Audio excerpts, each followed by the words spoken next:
1980 চনৰ 18 ফেব্ৰুৱাৰী অসমৰ ইতিহাসৰ এটা অন্ধকাৰ দিন। মৰিগাঁও জিলাৰ এটা সৰু গাঁও নেলি, য'ত সেইদিনা সূৰ্য উঠিছিল সাধাৰণ দৰে, কিন্তু অস্ত যাওঁতে এৰি গৈছিল ৰক্তৰে মাটি আৰু নিঃশব্দ কান্দন।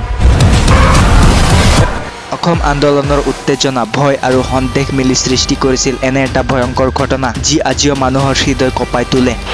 18 ফেব্ৰুৱাৰী 1983 অসমৰ ইতিহাসৰ এটা ক'লা দিন। এই ঘটনা কেৱল সংখ্যাৰ নহয়, ই মানৱতাৰ হাৰ আৰু বেদনাৰ এক জীৱন্ত প্ৰমাণ। আহক আমি উভতি চাওঁ সেই ক'লা দিনলৈ, য'ত সময় থমকি গৈছিল।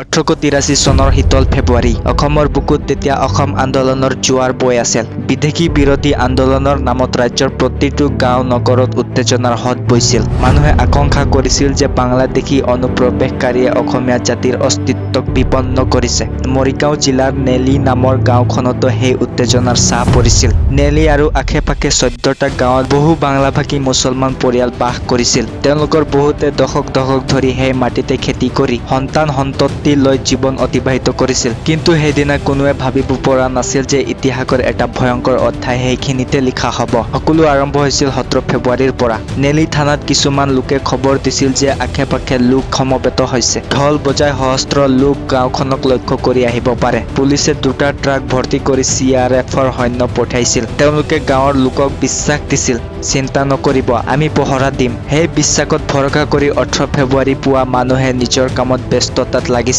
শিশুসকলে খেলিছিল, মহিলাসকলে ৰান্ধনি-বাঢ়নি কৰিছিল, পুৰুষসকলে মাটিৰ কামত ব্যস্ত আছিল। কিন্তু সূৰ্য উঠাৰ লগে লগে সেই শান্তি ভাঙি গ'ল। পুৱা প্ৰায় 8 বজাত তিনিও ফালৰ পৰা শ লোকৰ এটা বিশাল জাক নেলি আৰু চৌদিশৰ গাঁৱলৈ আহি পৰিল। তেওঁলোকৰ হাতত আছিল কটাৰী, ঘোঁৰা, বৰ্ষা, শাবল, দেখীয়া, বন্দুক।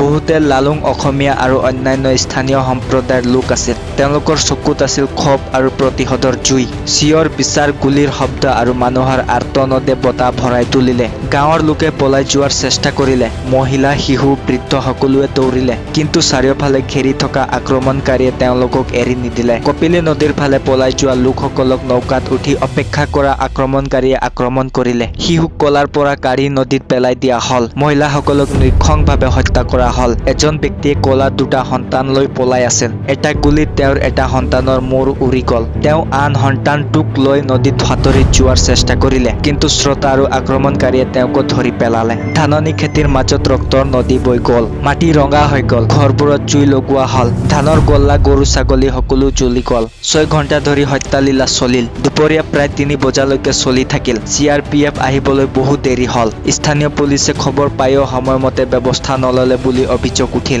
যেতিয়া সুৰক্ষা বাহিনী আহিল, তেতিয়া সকলো শেষ হৈ গৈছিল। মাটিত পৰি থকা শৱৰ স্তূপ, জ্বলি থকা ঘৰ আৰু বতাহত ভাহি থকা ৰক্তৰ গোন্ধ।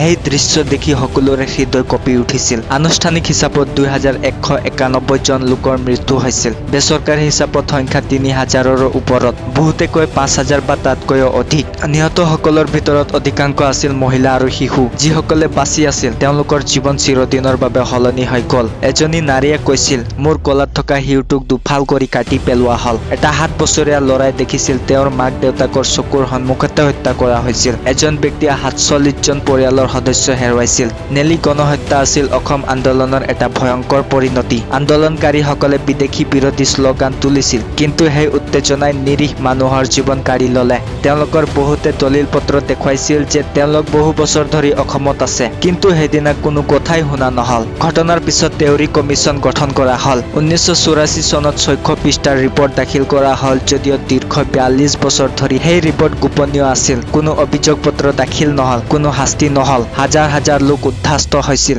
শৰণাৰ্থী শিবিৰত দিন কটাইছিল। যিসকলে বাচি আছিল, তেওঁলোকে নিজৰ জ্বলি যোৱা ঘৰলৈ উভতি আহি দেখিছিল যে ধানৰ গোলাৰ জুই এতিয়াও জ্বলি আছে। নেলিৰ সেই ক্ষত এতিয়াও সুস্থ নহয়। সেইদিনাৰ স্মৃতি এতিয়াও বহু পৰিয়ালৰ মাজত জীয়াই আছে। শিশুৰ আৰ্তনাদ, মাকৰ চিঞৰ আৰু ৰক্তাক্ত মাটিৰ দৃশ্য তেওঁলোকৰ সপোনত ভাহি থাকে। অসমৰ ইতিহাসত নেলি এটা ক'লা অধ্যায়। ই আমাক সোঁৱৰাই দিয়ে যে উত্তেজনা আৰু ঘৃণাই কিমান ভয়ংকৰ ৰূপ ল'ব পাৰে। যিসকলে বাচি আছিল, তেওঁলোকে জীৱন পুনৰ গঢ়ি তুলিছে, কিন্তু ন্যায় বিচাৰি এতিয়াও অপেক্ষা কৰি আছে। নেলিৰ মাটিত আজিও সেইদিনাৰ ছাঁ পৰি আছে। সেই 6 ঘণ্টাৰ হত্যালীলাই অসমক সোঁৱৰাই দিয়ে, ঘৃণাৰ পথ কেতিয়াও শান্তিৰ নহয়। মানৱতাৰ জয় হওক, আৰু এনে কোনো দিন যেন আৰু নাহে। ধন্যবাদ।